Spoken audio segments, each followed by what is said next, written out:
मुसलमानों को दे रहे हैं।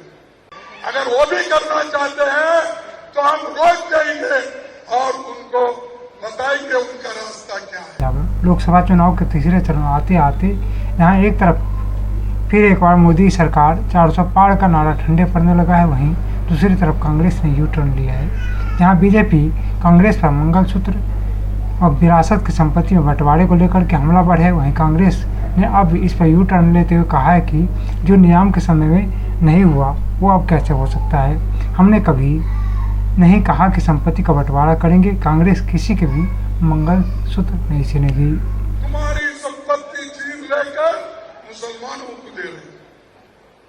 अरे निजाम के टाइम में नहीं हुआ, ये तो डेमोक्रेसी है और डेमोक्रेसी में इसको कांग्रेस पार्टी कभी नहीं ऐसा वक्त आने नहीं देगी। अगर वो भी करना चाहते हैं तो हम रोक देंगे और उनको बताएंगे उनका रास्ता क्या है। मंगलसूत्र छीन लेंगे, वो हमारे प्रियंका से अच्छी बात है, क्योंकि परसों ही उन्होंने ठीक ढंग से बात किया, उतने ठीक ढंग तरीके से मुझे नहीं आता, वो करेंगे। लेकिन मैं यही कहना है, किसी का मंगलसूत्र छीनने वाला कांग्रेस नहीं है। अपने लोगों को खोया है, अपने लोगों को बलिदान दिया है, कुर्बानी की है, ऐसे लोगों को तुम नाम रखते हो। कांग्रेस अध्यक्ष मल्लिकार्जुन खड़गे के द्वारा दिए गए बयान निजाम के समय में ऐसा नहीं हुआ अब कैसे होगा को लेकर के लोगों ने कड़ी प्रतिक्रिया दी है। सोशल मीडिया पर लोगों ने प्रतिक्रिया देते हुए खड़गे के बयान पर आपत्ति दर्ज कराई और लिखा है कि श्री खड़गे से रजाकर का इतिहास पूछा और उनसे पूछे कि कश्मीरी पंडितों के साथ क्या हुआ था, महाराष्ट्र में ब्राह्मणों के साथ क्या हुआ था, पूरे भारत में सिखों के साथ क्या हुआ था, कार सेवकों के साथ क्या हुआ था, तब सत्ताधारी पार्टी कौन थी। क्या उन्हें भारत का विभाजन याद नहीं आता है, जहां हिंदुओं ने अपनी संपत्ति, घर, अपने परिजनों सहित सब कुछ खो दिया।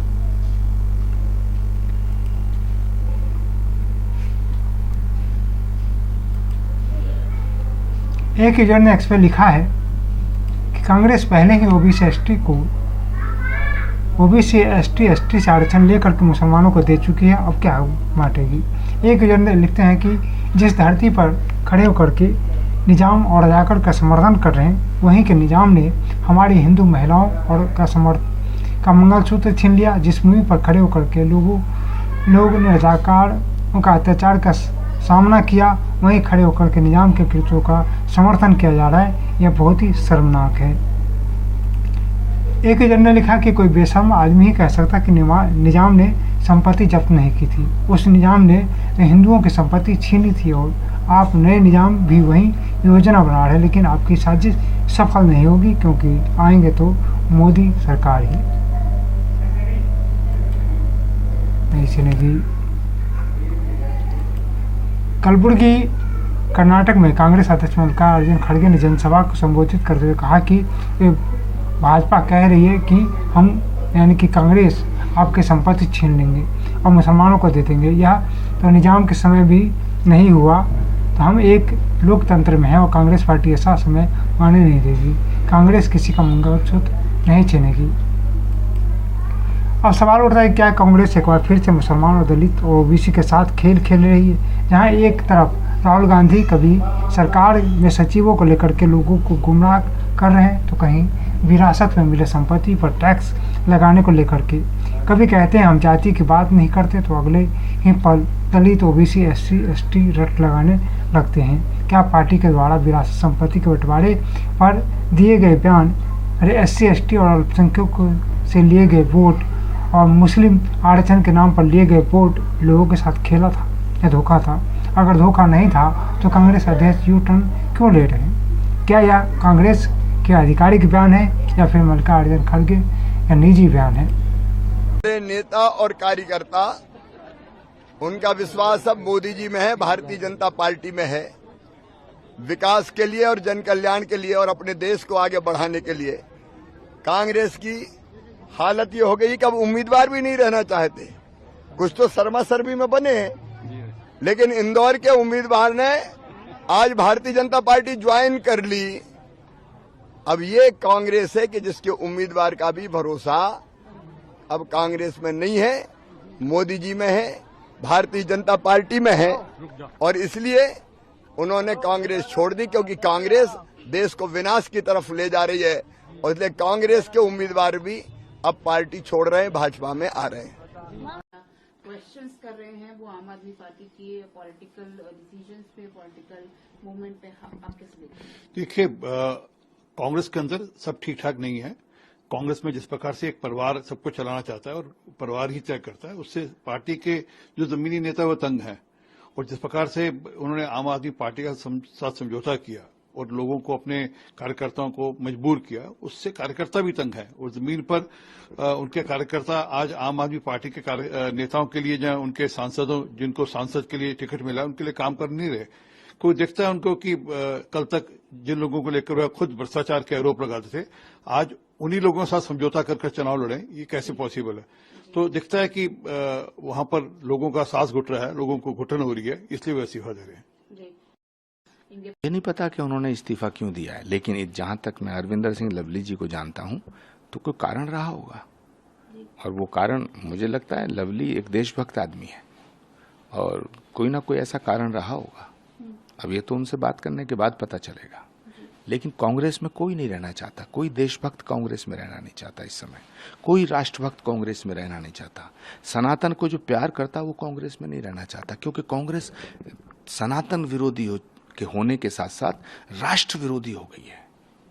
ये बड़ा भारी दुर्भाग्य का विषय है कि इतनी बड़ी पार्टी जिसने देश की आजादी की लड़ाई में भूमिका निभाई, वो पार्टी आज देश के विरोध में नारे लगाने वालों के साथ खड़ी है। जो भारत के टुकड़े करने वाले नारे लगाते हैं, भारत के टुकड़े करना चाहते हैं, उनको टिकट दिए जा रहे हैं। जो भारत को गाली दे रहे हैं, उनको टिकट दिया जा रहा। कांग्रेस का नेतृत्व आज उन लोगों के हाथों में आ गया है जो देश के भी खिलाफ हैं, जो सनातन के भी खिलाफ हैं। ये लोग गलत बात करना, वीडियोस को एडिट करके गलत वीडियोस आवाम के अंदर पहुंचाना और लोगों के ऊपर गलत इल्जाम लगाना, खास कर कर बीजेपी के ऊपर जो लोगों के हित में काम कर रहे हैं, इनका ये जिंदगी का आम आदत हो गया है, दिन का दिन आदत हो गया इनका। ऐसा कहीं पे भी बीजेपी के सरकार कर कोई अधिष्ठान ने आज तक ये नहीं कहा है कि एससी, एसटी, ओबीसी किसी का भी रिजर्वेशन निकालेंगे। जो ये लोग गलत बात करते हैं वो इस मुद्दा पे निकाल के बात कर रहे थे जो बेंगलोर में हुआ था, जहां पर ये लोग 4% की रिजर्वेशन मुस्लिमों को देने के बाद कह रहे थे। वहां पे ये लोग गलत फायदा उठा रहे थे हर बात का। तब अमित भाई ने ये क्लैरिटी दी थी उनको। जिस वीडियो को ये लोग एडिट कर अपना मनमानी कर रहे हैं, उनके ऊपर केस भी दर्ज करे हैं। अब जल्दी वो लोग बाहर निकलेंगे, उनको कड़ी सी कड़ी सजा होगी। जो हमारे ऊपर ऐसा गलत अफवाह फैला रहे लोग, उनका भी जो एडिट करे हैं और उनको भी जिसने इसका फायदा उठाने की कोशिश करे हैं। अगर भाजपा में एससी, एसटी, ओबीसी का रिजर्वेशन निकालना होता तो क्या एक एसटी महिला मुर्मू जी को इस देश का प्रेसिडेंट बनाया जाता? ये अवाम को सोचना पड़ेगा।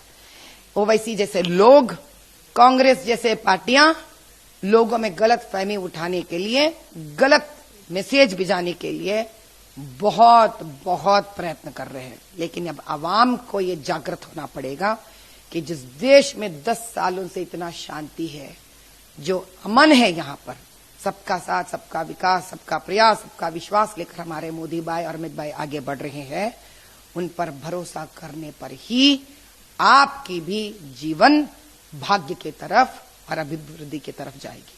Bhagwan Susan Vaishya also said over the beef controversy issue that's going on, he said that why is there a case being registered? If you want to do anything, you can